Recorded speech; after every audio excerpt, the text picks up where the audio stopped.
ಅತ್ತೆ ಮೇಲೆ ಸೊಸೆಯಿಂದ ಮಾರಣಾಂತಿಕ ಹಲ್ಲೆ ನಡೆಸಲಾಗಿದೆ.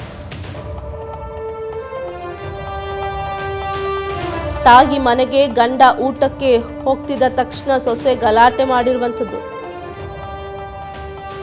ಬೆಳಗಾವಿ ತಾಲೂಕಿನ ಮಾವಿನಕಟ್ಟಿ ಗ್ರಾಮದಲ್ಲಿ ಘಟನೆ ನಡೆದಿದೆ. ಅತ್ತೆ ಜಾನವ್ವ ಹುದಲಿ 80 ವರ್ಷ. ಈಕೆಯ ಮೇಲೆ ಸೊಸೆಯೇ ಮಾರಣಾಂತಿಕ ಹಲ್ಲೆ ನಡೆಸಿದ್ದಾಳೆ.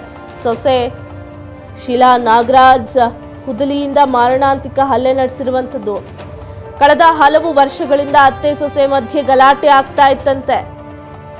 ಅತ್ತೆ ಜಾನವ್ವ ಹುದಲಿ 80 ವರ್ಷ. ಈಕೆಯ ಮೇಲೆ ಮಾರಣಾಂತಿಕ ಹಲ್ಲೆ ನಡೆಸಿದಾಳೆ ಸೊಸೆ. ನಿನ್ನೆ ರಾತ್ರಿ ತಾಯಿ ಜಾನವ್ವ ಮನೆಗೆ ಪುತ್ರ ನಾಗರಾಜ್ ಊಟಕ್ಕೆ ಹೋಗಿದ್ನಂತೆ. ಇದನ್ನೇ ಪ್ರಶ್ನಿಸಿ ಗಂಡನೊಂದಿಗೆ ಗಲಾಟೆ ಮಾಡ್ಕೊಂಡು ಹೋಗೋಕೆ ಶುರು ಮಾಡಿದ್ಲು ಪತ್ನಿ ಶಿಲ್ಪಾ. ಗಂಡ ಹೆಂಡತಿ ಗಲಾಟೆ ಮಧ್ಯ ಪ್ರವೇಶ ಮಾಡಿದಂಥ ಅತ್ತೆ ಜಾನವ್ವನ ಮೇಲೆ ಆಕೆ ಹಲ್ಲೆ ನಡೆಸಿದಾಳೆ. ಸೊಸೆ ಶಿಲ್ಪಾ ಇಂದ ಅತ್ತೆ ಜಾನವ್ವ ಹುದಲಿ 80 ವರ್ಷ ಈಗ ಹಲ್ಲೆಗೊಳಗಾಗಿರುವಂಥ ಅತ್ತೆ. ಗಂಡ ಹೆಂಡತಿ ಮಧ್ಯ ಪ್ರವೇಶ ಮಾಡಿದಂಥ ಅತ್ತೆಗೆ ಕೈಗೆ ಸಿಕ್ಕಂಥ ಕುಡ್ಗೋಲ್ನಿಂದ ಅತ್ತೆ ಕೈಗೆ ಹಲ್ಲೆ ಮಾಡಿದಾಳೆ.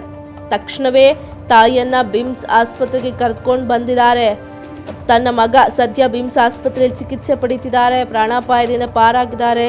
ಸುಳ್ಳು ಹೇಳ್ತಿದ್ದಾರೆ, ನಾನು ಏನು ಮಾಡಿಲ್ಲ ಅಂತ ಬೆಳಗಾವಿಯ ಮಹಾರಿಯಾಳ ಪೊಲೀಸ್ ಠಾಣಾ ವ್ಯಾಪ್ತಿಯಲ್ಲಿ ಆಕೆ ಹೇಳ್ಕೊಳ್ತಾ ಇರುವಂಥದ್ದು. ನಾನು ಯಾವುದೇ ಹಲ್ಲೆ ಮಾಡಿಲ್ಲ, ಇವರೆಲ್ಲರೂ ಸೇರ್ಕೊಂಡು ಸುಳ್ಳು ಹೇಳ್ತಿದ್ದಾರೆ ಅಂತ ಸೊಸೆ ಹೇಳ್ತಾ ಇದ್ದಾರೆ. ಆದರೆ ಅತ್ತೆಗೆ ನನ್ನ ಅಮ್ಮನಿಗೆ ಹಲ್ಲೆ ಮಾಡಿದಾಳೆ ನನ್ನ ಪತ್ನಿ ಅಂತ ಗಂಡ ಹೇಳ್ತಾ ಇರುವಂಥದ್ದು.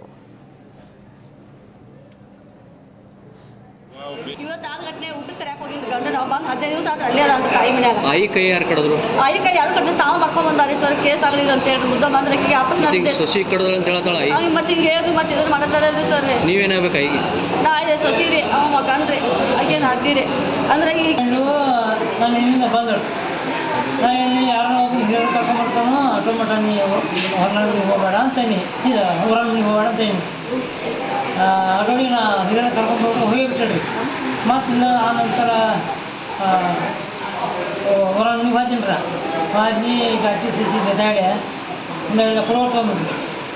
ಪುರೋಟ್ ತೊಗೊಂಡು ನಾ ಅದನ್ನು ಬಿಡ್ಸಕ್ಕೆ ಹೋಗಿ ನಮ್ಮ ಸ್ಟೀಲ್ ಆಪರೇಷನ್ ಇರ್ತಲ್ಲ ಅದು ಕೈ ಎಡಗೈ. ನಾನು ಇಲ್ಲಿಂದ ಬಂದಳು. ನಾ ಇಲ್ಲಿ ಯಾರೋ ಹಿರಿಯರು ಕರ್ಕೊಂಡ್ಬರ್ತಾನೋ ಆಟೋ ಮಟ ನೀವು ಹೊರನಾಡಿಗೆ ಹೋಗಬೇಡ ಅಂತೀನಿ, ಇದು ಊರಲ್ಲಿ ಹೋಗಬೇಡ ಅಂತೀನಿ.